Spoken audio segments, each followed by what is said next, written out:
Figured today was a good day to teach about how the prong collars work and what a collar pop is, because we've been out of town for a while.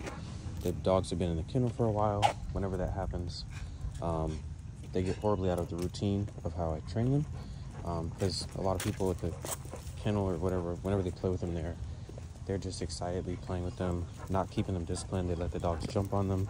They let them do a lot of habits that at home I don't allow them to do.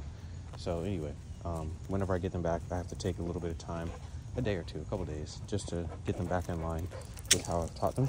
So it's a good opportunity to show how a prong collar works. A collar pop can actually be done on a dog that has a prong collar or without a prong collar. The reason I have a prong collar with Camille is because she's so much heavier, and it's just more easy to do for me, my opinion, for some of the pulling that she does at times. I normally walk them off leash, but in this instance, I'm walking them on the leash, and well, now she was being naughty and pulling a whole lot, but now she's not. As soon as the camera comes on, she wants to stop with the rolling. But either way, I guess at some point she'll probably do something again, where I could show an example of how the prong collar and the collar pop works. So a lot of people get confused. Come here, Camille, come here. Sit. About how they actually work.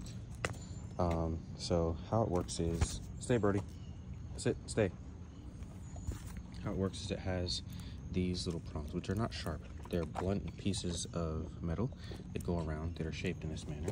And then, excuse me, Camille, on this side of the chain,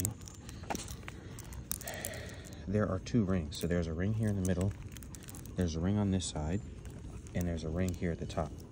And there's a chain that loops with the rings. So even if I were to pull it as tight as I want, it can only go as tight as the ring.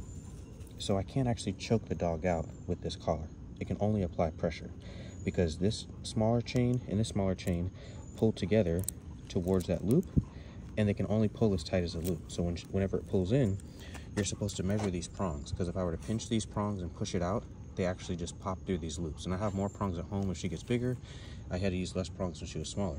So a collar pop is when you pull and it tightens together, and then she just feels equal pressure around her neck, but it's actually not hurting her. It's not choking. Like right here, she just walked away. If I pulled it back, then she knows to come back, right? Because she feels that pressure.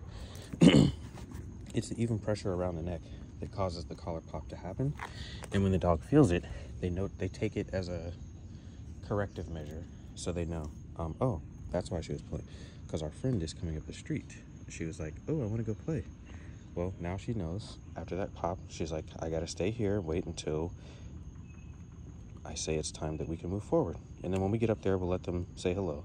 I'll try to video some of this. This is a random occurrence. I didn't know it's gonna happen.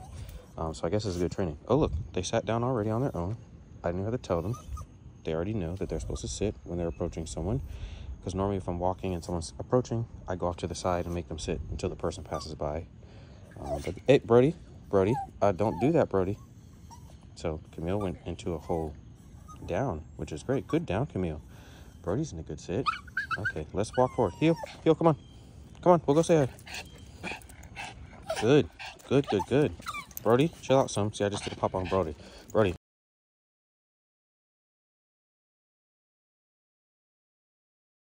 Chill out. There we go. Then they can say hello. This is random. How's it going, Nancy? I didn't know I was going to see you out here.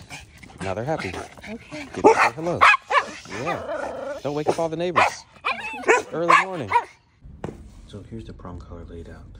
Maybe it's hard to see on it, but you see how it goes in a circle. And then the smaller chain goes through the loop. And then you bring it around. And then it would clip onto this piece here.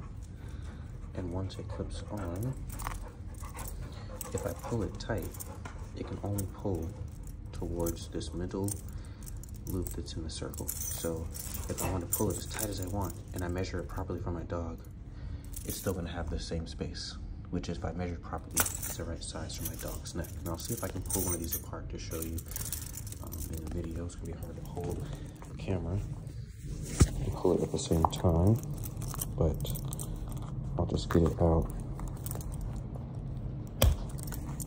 So if you look at one of the links I just took apart, there are two prongs here, and there are two holes there. So you basically just pinch these prongs together and fit them in the hole, and that's how you add, I won't be able to do it on video, I need 2 hands, but that's how you add or remove links to the prongs.